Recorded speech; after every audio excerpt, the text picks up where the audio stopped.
સુરતના માંડવી ખાતેથી મહત્વના સમાચાર પ્રાપ્ત થઈ રહ્યા છે કે માંડવી તાલુકામાં ઉપસરપંચ સહિત માંડવી તાલુકા પંચાયતના વિરોધ પક્ષના નેતા અને સલાયા બેઠકના સભ્યોને હોદ્દા પરથી કરવામાં આવ્યા છે મોકૂફ. જાણવા મળી રહ્યું છે કે માંડવીના પાતાલ ગામના ઉપસરપંચે જ્યારે સલાયા બેઠકના સભ્ય અને તાલુકા પંચાયતના વિરોધ પક્ષના નેતા જેમને હોદ્દા પરથી મોકૂફ કરવામાં આવ્યા છે. હોદ્દા પરથી મોકૂફ કરવા પાછળનું રહસ્ય જોતા જાણવા મળી આવ્યું હતું કે પાતાલ ગામે જમીન લેવલિંગ કરાવનાર પાસે આ બંને શખ્સો દ્વારા ખંડણી કરવામાં આવી હતી, જેમાં અમરસાડી ગામના અને માંડવી તાલુકા પંચાયત વિરોધ પક્ષના નેતા શંકર ચૌધરી અને પાતાલ ગામના ઉપસરપંચ ભૂપેન્દ્ર ગામિત આમ આ બંને વ્યક્તિઓ ખંડણીમાં સમાવેશ હતા. ત્યારે આ ખંડણી દરમિયાન ફરિયાદીએ સુરત ગ્રામ્ય એસીબીનો સંપર્ક સાધ્યો હતો, જેના કારણે એસીબી દ્વારા 4 એપ્રિલ 2024ના રોજ લાંચનું ચોખ્ઠું ગોઠવી આ બંને શખ્સોને ઝડપી પાડ્યા હતા અને ત્યારબાદ સુરત ગ્રામ્ય એસીબીના તારીખ 5 એપ્રિલ 2024ના પત્ર દ્વારા ભૂમિ નિયમ અધિનિયમ 2018ની કલમ 7 અને 12 તેમજ 13(1) અને 13(2) દાખલ કરવામાં આવ્યો હતો ગુનો.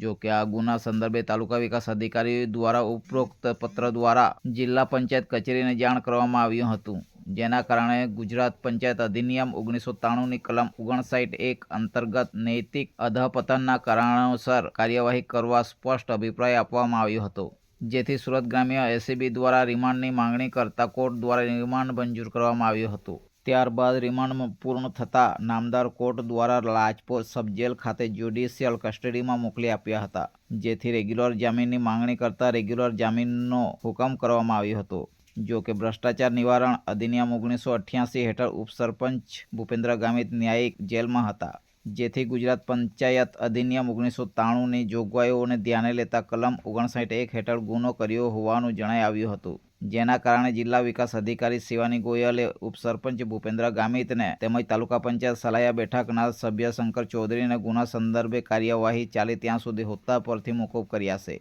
જો કે આ બનાવ સંદર્ભે વધુ વિગતવાર માહિતી મેળવવા માટે એજીટીવી લાઈવ ન્યૂઝ ચેનલ માંડવી તાલુકા પંચાયત ખાતે ટીડીઓની મુલાકાત કરતા ટીડીઓ દ્વારા ટીપીઓ સંજયભાઈની મુલાકાત લેવાનું જણાવ્યું હતું. ત્યારે એજીટીવી લાઈવ ન્યૂઝ ચેનલ દ્વારા ટીપીઓ સંજયભાઈની મુલાકાત લેતા ટીપીઓ સંજયભાઈ તાત્કાલિક ટીડીઓ સાથે વાતચીત માટે ચેમ્બરમાં ચાલ્યા ગયા હતા અને ત્યારબાદ ટીપીઓ અને ટીડીઓ વચ્ચે શું વાતચીત થઈ તે તો ભગવાન જાણે, પરંતુ બહાર આવી માહિતી નહીં આપી શકાય તેવું કહી ટીપીઓ સ્થળ પરથી સરકી ગયા હતા, જેના કારણે સ્પષ્ટપણે કહી શકાય કે માંડવી તાલુકા પંચાયતના ટીડીઓ અને ટીપીઓ મીડિયાને ગણકારી રહ્યા નથી. તેથી હવે જોવું એ રહ્યું કે હોદ્દા પરથી મોકૂફ કરવામાં આવેલા પાતાલ ગામના ઉપસરપંચ અને માંડવી તાલુકા પંચાયત વિરોધ પક્ષના નેતા અને સલાયા બેઠકના સભ્યોના ફરજ પર લેવાશે કે પછી ચૂંટણી કરવામાં આવશે તે જોવું રહ્યું.